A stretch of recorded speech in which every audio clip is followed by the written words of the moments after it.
大家好，我係寫出和平全港青少年揮春書法大賽嘅召集人潘炳雄。咁我哋搞呢個比賽嘅動機呢，係有3個嘅。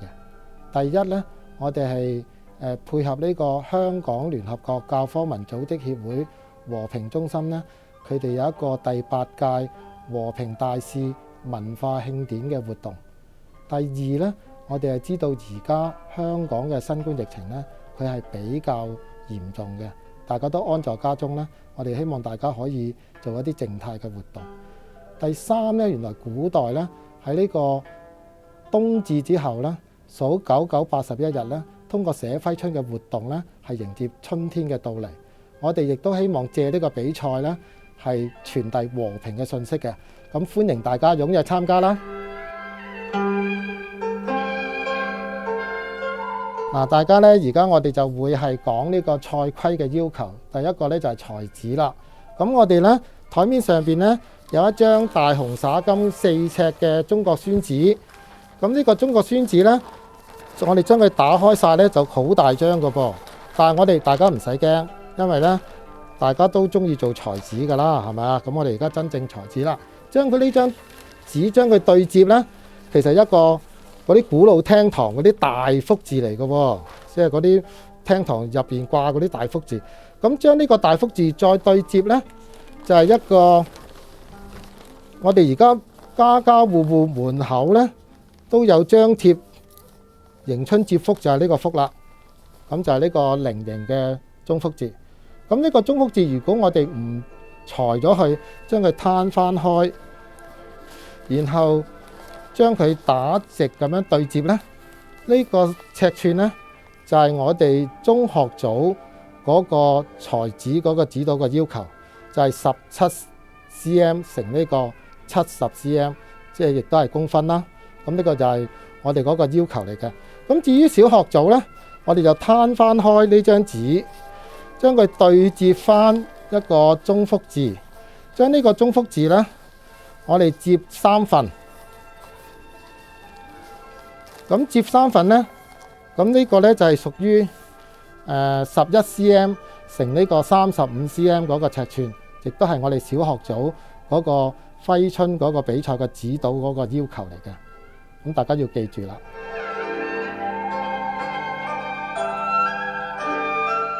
大家呢就睇下我台面呢有一張4尺嘅灑金嘅桔紅嘅宣紙啦。咁呢張宣紙有咩用呢？就係我而家呢要裁切嗰個最具創意大獎嗰個揮春嗰個尺寸要求俾大家睇嘅。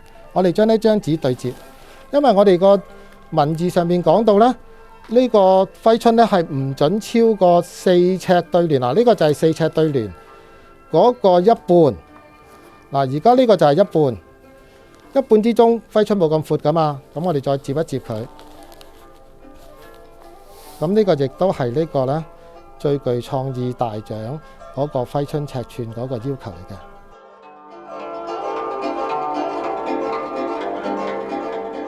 我哋首先呢就要倒墨。你睇下啦，我哋要熬一熬樽墨，因為而家天氣凍呢，嗰啲墨呢就會係結少少嘅。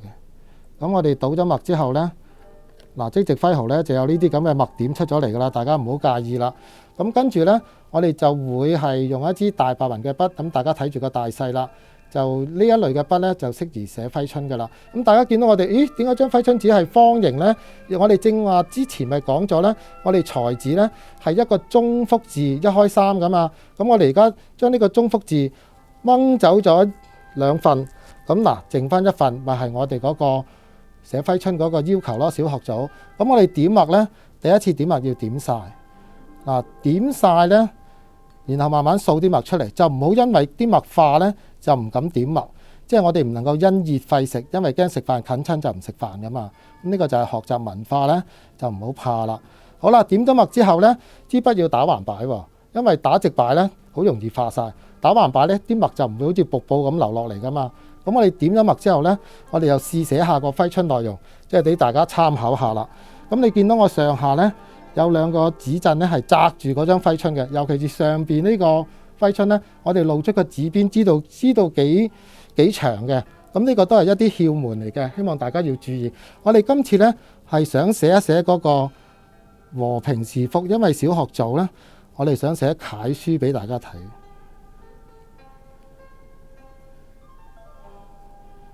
咁大家梗係要因嗰個4個字位啦，因為始終點解寫書法要化呢？因為做人都要化啦，因為化係水分出嚟噶嘛，係等於我哋嘅血液嚟噶嘛。如果我哋用擬人法嚟到講，咁我哋只要喺嗰個寫咗一半嗰個字嗰度呢，咁我哋再繼續寫啦。咁我哋呢個揮春就唔會出咗格噶啦。咁當然大家亦都可以練習嗰陣時接下字啦。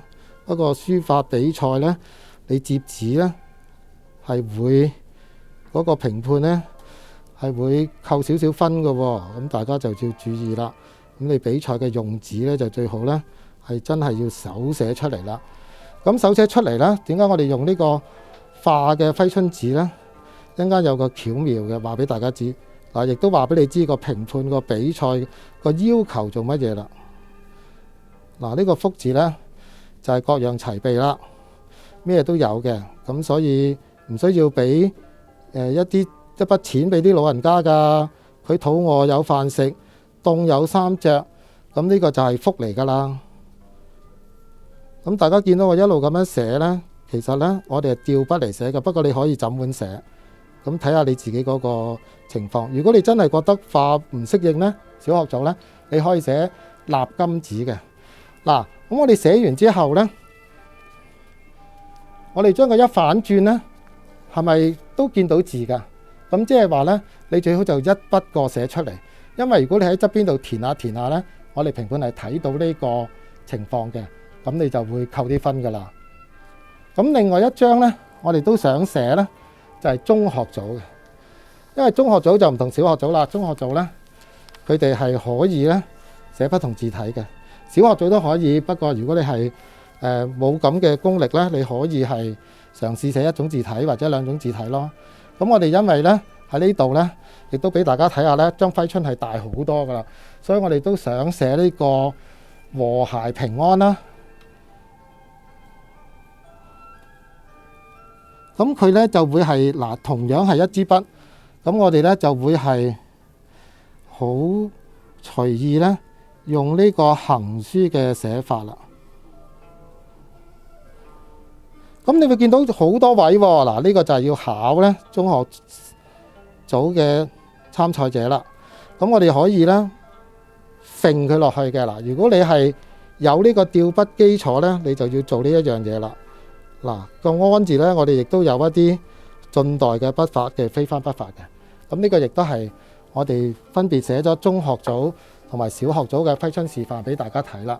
咁呢個亦都係我哋今次呢嗰個比賽啦。不過亦都話俾大家知，你可以交1張作品，亦都可以交2張或者3張作品。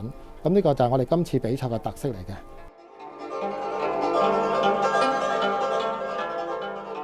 創意大獎嗰個要求嗰個用紙啦，第一個嗰個用紙呢，我哋係唔一定需要係灑金嘅宣紙嘅，我哋係普通喺文具鋪買嘅有顏色嘅紅紙啊，或者係呢個橙紅，我哋叫做桔紅嘅嗰個紙呢都可以嘅。咁當然你亦都可以係去一啲紙行度買一啲花紋紙啦，不過係要紅色或者係橙紅色。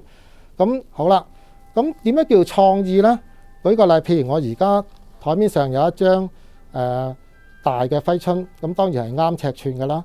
咁呢個揮春呢，你見到我中間有一個印章嘅，個印章呢，其實呢張紙呢，我本來係想參加中學生嗰個比賽嘅。假設我係中學生，我想參加比賽，但係因為佢化咗，咁我就黐個印章落去。咁其他好嗰啲呢，我就參加嗰個金銀銅獎嘅角逐。咁而呢一樣呢，呢一個呢，我就可以貼一個標籤落去，寫住創意大獎呢，我係想參加呢個創意大獎嘅。咁創意大獎除咗係喺一啲印章啊表達啦，你甚至喺個邊位啊去畫啲畫啊，或者鑲啲邊啊，我哋都接受嘅。因為如果唔係就唔叫創意啦。不過一定唔能夠冇嘅元素呢，就係有手寫嘅毛筆書法嗰個字體嗰個痕跡嘅。咁大家一定要記住呢一樣嘢啦。咁歡迎大家去角逐我哋呢個創意大獎嘅最高殊榮啦。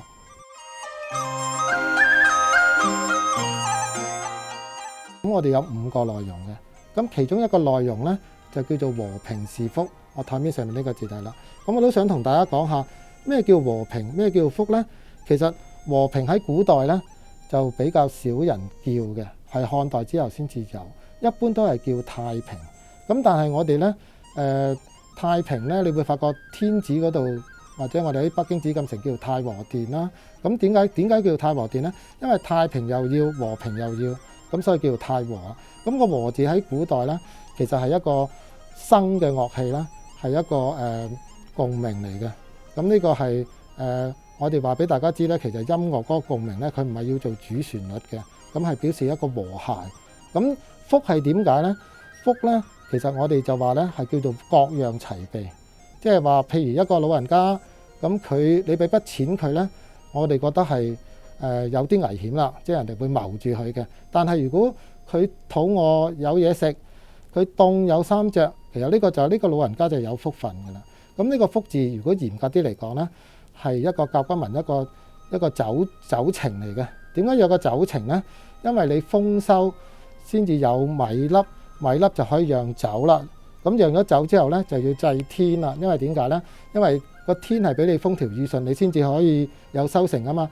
其實我哋借寫呢個揮春嘅比賽呢，我哋都希望大家呢，迎接新年呢係一個美好嘅祝福，亦都係代表我哋再堅持一下嗰個新冠疫情呢就會過去，有一個和平嘅人間呢降臨嘅。呢個亦都係我哋搞揮春比賽嘅一個初心嚟嘅。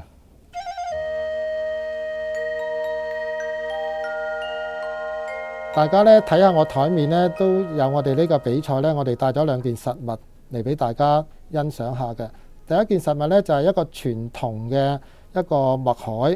咁呢個傳統嘅墨海呢，其實佢有個時間嘅喎。佢個時間呢係1945年。咁呢一年呢就好有意思啦，因為呢一年呢就係聯合國呢成立嘅一年嚟嘅。咁亦都係第2次世界大戰呢結束嘅一年嚟嘅。咁呢一年呢，咁同我哋中國有咩關係呢？原來呢，呢個銅墨海嘅中間呢，呢一個呢有一個蘇維埃嘅年份呢，即係我哋加多11年呢，1934呢，亦都係1945年嘅。咁呢個就話俾大家知呢，有我哋自己中國嗰個成分，一個炮彈殼嚟嘅原來。咁呢個鑲落去嘅啫。咁但係本身個炮彈殼呢，就本嚟係一個戰爭嘅遺物嚟嘅。但係我哋而家將佢做咗一個文化嘅用品呢，改裝而成呢，希望可以呢話俾大家知我哋個信息呢，我哋係向往和平，係唔想有戰爭嘅。咁呢個亦都係我哋今次個比賽呢，有一個實物呢俾大家分享下嘅。咁另外一個實物呢，就係一個大家見到呢，呢個嘅玻璃型嘅白鴿型嘅雀仔啦。咁你會發覺呢，佢呢上邊呢就擔住一支毛筆嘅。咁亦都係我哋想作一個文化嗰個表達，因為佢係玻璃，其實喺呢個元代嗰陣時呢，亦都有同樣嘅器皿出現嘅。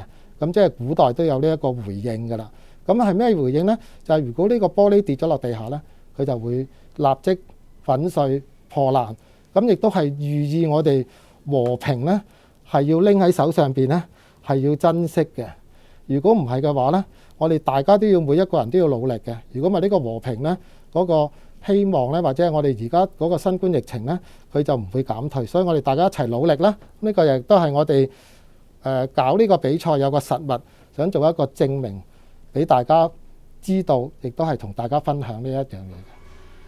好啦，喺呢個新春期間呢，我哋祝福大家呢學業進步，身體健康。拜拜。